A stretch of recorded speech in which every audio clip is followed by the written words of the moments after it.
It's an old story that New York's first fancy apartment building opened in 1884, in a neighborhood so far northwest that the many-gabled chateau was called the Dakota. But did you know that its developer, Edward Clark, had already given the name Wyoming to a building on West 55th Street? As might be expected of a coffeetable book about upper-class vertical living, life at the top New York's most exceptional apartment buildings, Vendome Press is rich in such details. The book's authors, Kirk Henc and Ann Walker, approach the subject from two different wings. M.R. Henc is the vice chairman of Sterling Associates, a New York real estate company. M.S. Walker is an architectural historian and author. Their honor roll of 15 towers includes the impossibly glamorous 998 Fifth Avenue 1912, a McKim-Mead white building developed by Jacqueline Kennedy Onassis's maternal grandfather. 720, 740 and 778 Park Avenue 1928–1931, designed by the decorist architect Rosario Candela and Emery Roth's Upper West Side Beresford 1930, which was at first lived in largely by affluent Jewish tenants who had been denied access to the palaces across Central Park.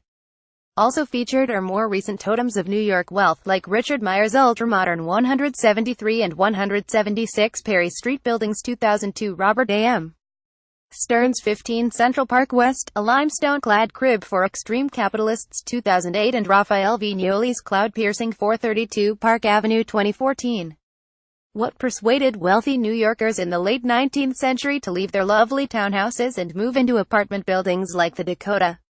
Dee and Barry Wigmore's immaculately restored home in the Dakota sets the stage for a new coffeetable book, Life at the Top New York's Most Exceptional Apartment Buildings, Vendome Press.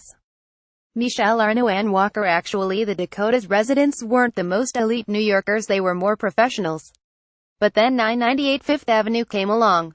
It was a perfect storm. There was a building frenzy across the board, and there was advertising of all these different architects of that period.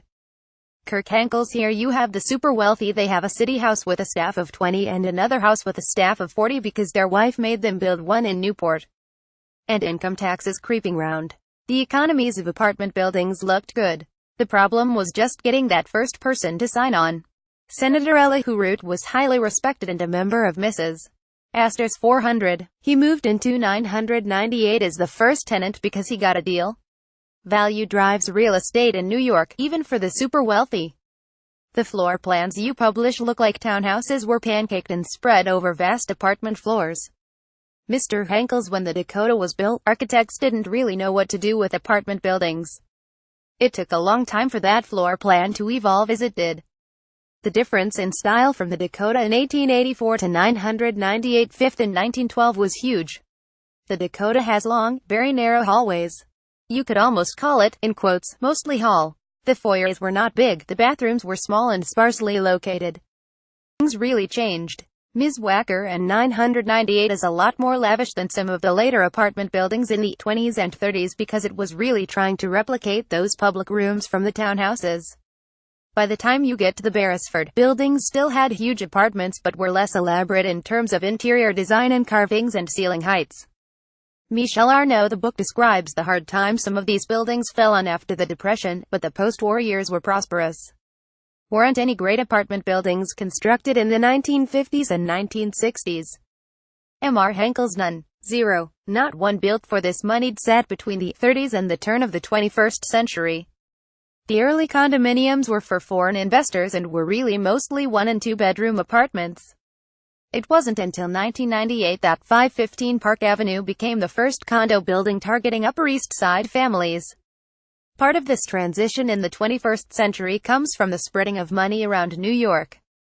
Back in the 1980s, luxury was defined by Park Avenue, Fifth Avenue and Central Park West. But now the young people want to be downtown. And many of them are self-made. They haven't necessarily grown up with the traditional trappings of wealth. You see this throughout all the decorative arts, the death of brown furniture, for instance. It doesn't fit the contemporary modality. What was the most surprising thing you uncovered in your research? M.S. Walker. For myself, it was the history of 778 Park Avenue. The address was originally 780 and then construction stopped for a year because it went bankrupt. It's such a celebrated building, we don't think of it in those terms. Mr. Henc. What I thought shocking was that the initial buildings were rentals. It was not just a jump from a mansion to an apartment building, but also a jump to not owning your own home. These were rentals because the prior coupes had failed in the late 1800s. The cooperative structure did not have a great history at that point. Will anything like the Dakota ever be built again? Ms. Walker, I think 15 Central Park West is probably the closest you're going to get. One thing we loved about the Dakota apartment in our book was it could have existed more or less in the 1880s, except for the kitchen. Mr. Henkel's making the Dakota apartments really serviceable today without ruining their integrity takes some creativity. Some renovations are more successful than others. You have no closets, but there are a lot of fireplaces and enormous windows and great woodwork. How many historic apartments have maintained their original layouts? Does anyone ever keep those warrens of servants' quarters? Mr. Henkel's most of the Candela buildings and others won't permit major renovations, thank God. They will generally allow you to get the staff areas and the kitchen and service areas. It doesn't mean you can't make the place contemporary or maybe take down a wall between the living room and dining room, but you can't destroy the integrity of the apartment. The cooperative system has fortunately served a landmarking function for these architecturally spectacular buildings. If you were to do a sequel, what other buildings might you show? Ms. Walker, I would include 770 Park by Candela, which is one of my favorites. Mr. Henkel's and his 765 Park. There are 5 Candela sisters, as I call them. We only did 3 of them. And we were just itching to do the Osborne at 205 West 57th Street, and maybe the Gainsborough at 222 Central Park, South.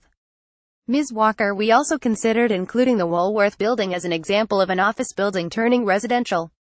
That's another trend that's emerging in New York. A version of this article appears in print on November 19, 2017, on page RE11 of the New York edition with the headline "A Luxurious Peek at Vertical Upper-Class Living."